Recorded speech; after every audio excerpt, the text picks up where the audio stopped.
again the day brings young naivety. A laptop souvenir is worth the wait in silver and golden sun.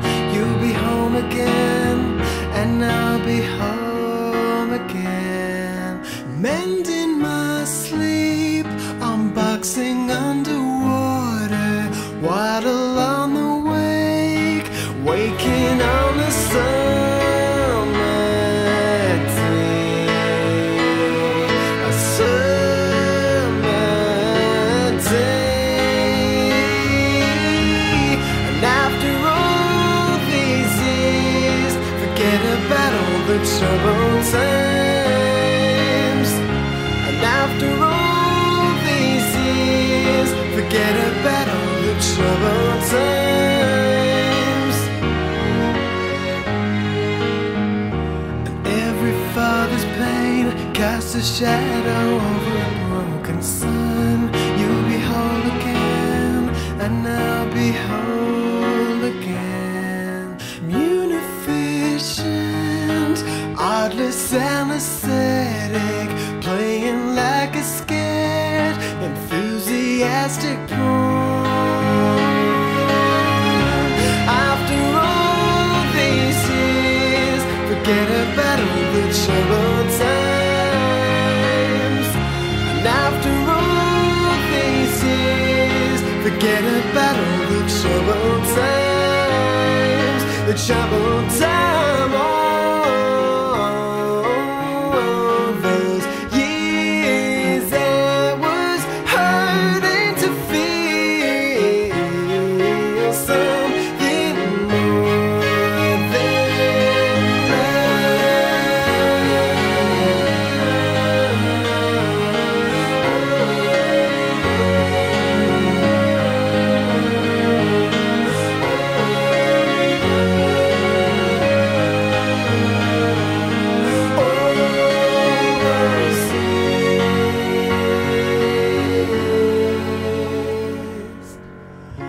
after all these years, forget about all the troubled times. And after all these years, forget about all the troubled times. And after all these years, forget about all the troubled times. The troubled time, all those years I was hurting to feel something more than life.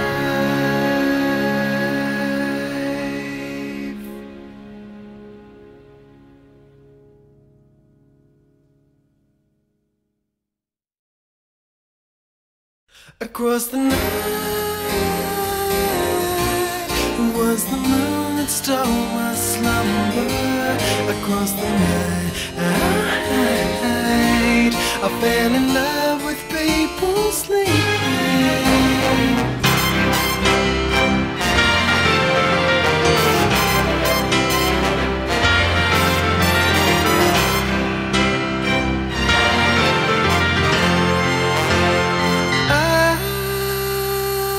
Felt sad, asleep in a golden ocean. Your eyes perspired,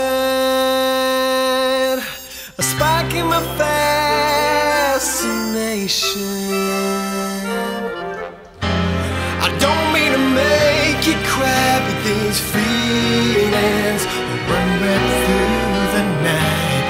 I'll only make you cry with these feelings.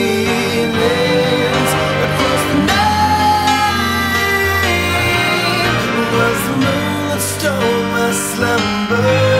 Across the night I fell in love with people sleeping. Across the night, across the night.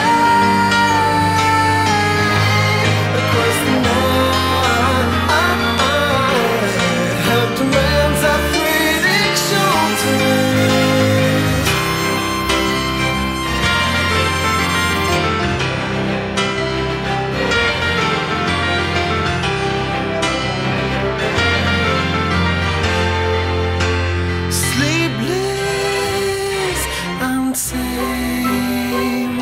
without a leash on the light around me. I don't mean to make you cry, but these feelings run right through the night. And I'll only make you cry with these feelings.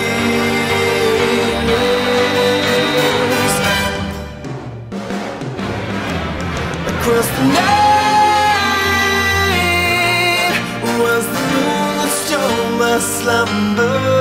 Across the night I fell in love with people sleeping. Across the night, across the night, across the night, I hugged a man's athletic shoulder. I hugged a man's athletic shoulder.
I found the keys to my heart when everyone's heart seems so calm. And you found the lock to my dorm and opened the doors to my trust fund. Love is true. The light in my darkest hour is fair. Denies me of anything good. So don't lose your heart. You'll need it.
and to lose your heart, and to lose it, don't lose it out. To lose your heart, you'll have to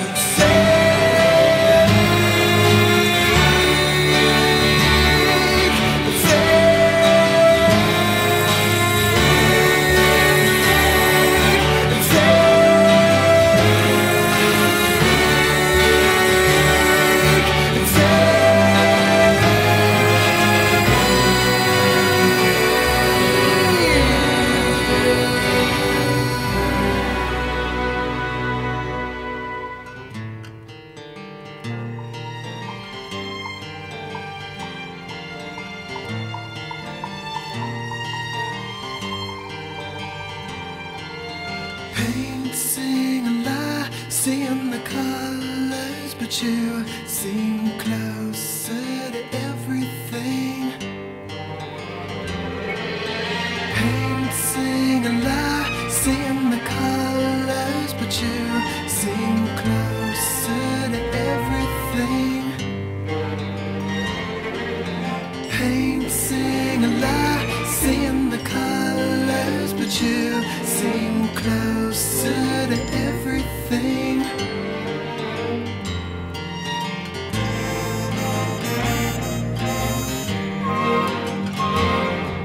Closer now than we ever have been. We're closer now than we ever should. We be closer now than we've ever been before. Closer to everything.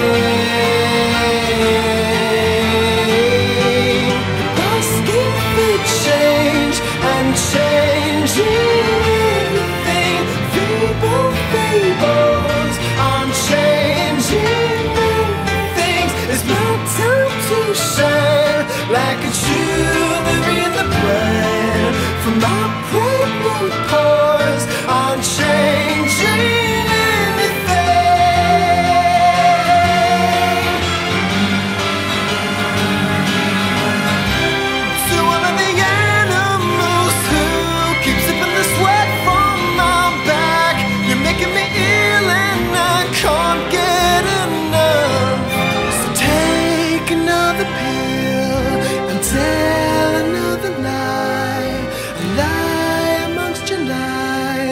Like Tuna in the brine.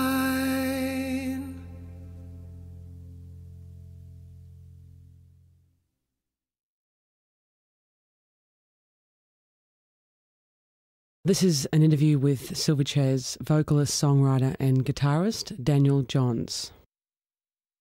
Daniel, was it a difficult process naming this new album? I just wanted an album title which encapsulated what the album was about, lyrically and musically, about taking someone to another place and about having that sense of escapism. And we'd gone over multiple titles throughout the whole recording and pre-production and mixing process. Someone just said, what about Diorama? And it just felt right. How is Diorama different to Silverchair's previous 3 albums? This is the first album I've written where I haven't been a teenager. I just think the more you live, the more you're open to looking at things from different perspectives. I had some time off after the last album. I started to get my head together and think what I wanted to do musically had a really powerful effect over how I was feeling mentally as well. How would you describe the atmosphere or the attitude of Diorama? I'd describe it like just grabbing handfuls of paint and throwing it at a canvas. It's like a collage of melody. Your vocal expression on this album is much more diverse than your previous albums. Was that an agenda from the very beginning? I think vocally on this album I just really focused on singing how I'd sing if no one was in the room, like how I sing in my house when I'm writing. With the last album I was really sick, so I was singing and I think you could hear the frailty in my voice at the time. This time around I was feeling a lot more healthy and a lot stronger, and I think vocally you can hear that. The band rehearsed for over 6 months before starting to record this album, which is a much longer rehearsal period than Silverchair has had in the past. Why was that? Well, I was aware of the complexity of the songs and aware of the fact that it might take a little longer to get them together as a band. In order to pull this kind of record off, it has to be coming second nature to you and it has to feel natural, and the only way it's going to feel natural is if you're totally not thinking about what bit is coming next and what part is coming next. It's just got to come naturally to you. The band recorded your previous 2 albums with Nick Launay. How was it working with producer David Bottrell for the first time? I think working with David was different just because there needed to be a sense of nervousness and slight discomfort, which would only have been brought about through having a new person there and someone you needed to trust them, but you also needed to be slightly unaware of how they would react to things. I think if I'm in control of when things are going to be done, they're always take too long, and I'm just really kind of, yeah, we'll try this, and Dave was like, no, we've got an hour, we do this now, and I was like, all right. How did you come to work with music legend and Beach Boys collaborator Dyke on this record? Dyke came about through conversations I'd had with a manager. I was describing to him the kind of arrangements that I wanted. He was aware of the over-the-top opulent nature of the tracks, and he said to me, what about Dyke? After I'd talked to him on the phone, I just knew it was the right person. I just knew straight away as soon as we were talking that he was on the same wavelength and it was going to be really good. This is an interview with Silverchair drummer Ben Gillies. Ben, when did you first hear the demos for Diorama? Daniel actually called me up one day and we were hanging out quite a bit then, and he said, "I'll come up, mate, and we'll just hang out and I'll show you the new stuff." I heard them all, 2 or 3 times before they actually really sunk in. But once we started rehearsing them with Chris, they all came pretty naturally, like they were Silverchair songs. I mean, Daniel wrote them and they're Daniel John songs, but they evolved into the band's sound. Do you have a favourite song on the album? World Upon Your Shoulders is definitely a stick-out one for me. I really enjoy playing it. Just the groove, it's just got a great groove, and it just chugs along, but it's just nice. It pulls you into this place and you just can't get out of there. You have to hear the whole thing. Which of the new songs do you think has the most hit potential? I remember turning to Daniel after Love Your Life played and saying to him that Watto, our manager, I said, Watto's going to like that one.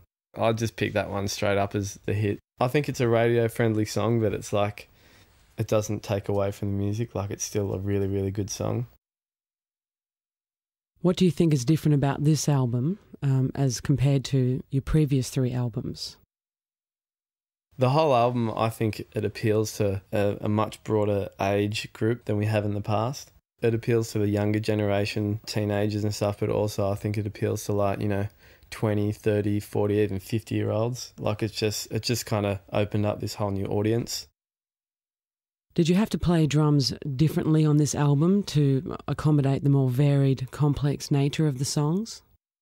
I had to completely reinvent my style for the new album. I listened to a lot of James Brown, a lot of funk music, and that really helped me get into the swing, I guess you could say. In the past, on our other albums, it's been really rock, like, 1, 2, 3, 4, start, and then I'll see you at the end kind of thing. What was it like working in the studio with someone like Dyke, who has worked with U2 and the Beach Boys? Working with Dyke was definitely an experience that I'll never forget. He's just such an intelligent, amazing person to be around. It was just like this little family in the studio, and it was to go in there every day and work with these people that everyone got along really well, and to be working with great songs. It was just such a good feeling to wake up in the morning and know you're going to be part of a pretty amazing experience. Were there any standout studio highlights for you personally? The best feeling is when you walk into the control room and you hear the song for the first time when it comes through the speakers. That's why I'm in a band, and that's why I rehearse, and that's why I practice so much, so you can create this sound, this piece of music that, is kind of set in stone throughout time. Do you think that you or any of the band members have changed as people as a result of this amazing journey you've all been on as Silverchair? I think as people, the three of us are pretty much the same people as we would have been if we weren't in the band. The biggest mistake that I think a lot of people in bands make is thinking that they're better than anybody else just because of who they are.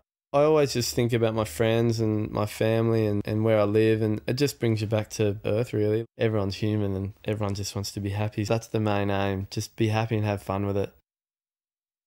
This is an interview with a Silverchair bass player, Chris Joannou. Chris, do you have a favourite song on Diorama? I haven't settled into a favourite yet. I mean, they're all faves because they're still so new and fresh, you know, that you just love playing them all. There's not one that you would prefer to play over the other, which is kind of a good feeling. Did you have to adjust your playing style for the songs on this new album? A lot of things with my style and sound even changed on this new record. The feel of the songs were different. They weren't just like straight 4/4 grooves, which we're just trying to lock in with the kick and all that sort of stuff and get the job done. It was more involved than that, just trying to, you know, it was a different kind of swing, or it was Ben to be playing some crazy 4/4 and Daniel to have us on a 3/4, and it was just like, oh my God. I'd been, you know, sitting on the same kind of style for ages, so it was good for me to have, you know, that kind of challenge. How was it working with a music legend like Van Dyke Parks, who has previously worked with bands like the Beach Boys and U2? Van Dyke Parks first got thrown around in the early days of putting this all together, but someone mentioned that he wasn't alive anymore. And so I was like, oh, let's not worry about that. And then someone else said, yes, he is, and we didn't know what to think. And finally we got in contact with him, and I remember first meeting him, and he was just this outrageous little man that was just totally into it and having such a great time. And Van Dyke Parks was constantly saying stuff to Daniel and just saying, wow, man, you're amazing. And I suppose that's flattering from a guy like that. Daniel would have got some great kicks out of that. Were there any special highlights for you personally during the recording of Diorama? Once all the extra instruments started going on top in the studio, I actually sat in behind the orchestra in the live room, and it was just amazing. You know, Van Dyke Parks was up there conducting, and I was just sitting behind the double bass players. It was such a great feeling to actually hear it without the music, just like a symphony playing basically, and then going back in the room 5 minutes later and hearing it all together with the band was unreal. Are you looking forward to getting back out onto the road with this new album? There's going to be a hell of a lot in store for the next 12 months, I'm sure. You know, it's going to be hard work again because it's been so long since we've done a grueling tour schedule. But, you know, we're all looking forward to it, and just to get out there and play some dates would be great. This is a track-by-track of Silverchair's fourth studio album, Diorama, by songwriter Daniel Johns. The Greatest View, track 2. Daniel, how did The Greatest View evolve lyrically? With The Greatest View, it was just like 10 minutes and the lyrics were done, and I was really happy with them, and I didn't want to change it because there's an honesty which comes with writing a song that quickly. A lot of the times the words come with the melody, like it's like someone's handing it to you and all you've got to do is be in the right place and just grab it. Across the Night, track 1. Across the Night is such a different sounding Silverchair song. What kind of mood were you in when you wrote it? Across the Night was written at a point where I wasn't sleeping very well. It was a full moon, and I felt like the moon was stealing my sleep because it was too powerful and it was really affecting me. And then I thought, oh, why don't I just write a song that sounds like a Hollywood musical? And I'll write it about this moon stealing my slumber. And I just sat in my house over a night from about 11 o'clock one night till about 7 in the morning. I just wrote that song, and then I was really tired and I went to bed. Did you always want Across the Night to be the first track on the album? As soon as I wrote it, I knew it had to be track 1. It's the perfect entry into Diorama. I think it takes you to a different world and prepares you for what's to come. Without You, track 3. At what stage of the writing process did you write Without You? Without You was the first song written for this album, and it was originally written around the time of Neon Ballroom, but I came back to it later when I was writing Diorama and saw that it could really fit on the record.